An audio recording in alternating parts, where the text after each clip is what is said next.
punta ka dun sa Rongta installer mo, naka-install, tapos punta mo yung settings. Ayan.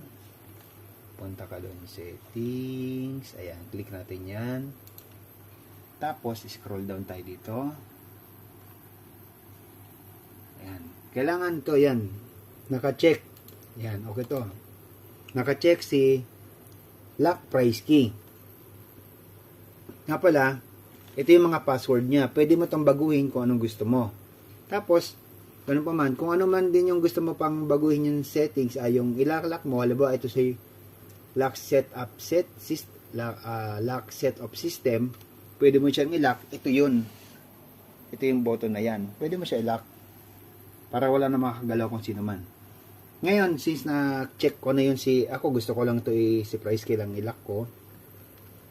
Doon na tayo sa click mo na si download. Ito, download.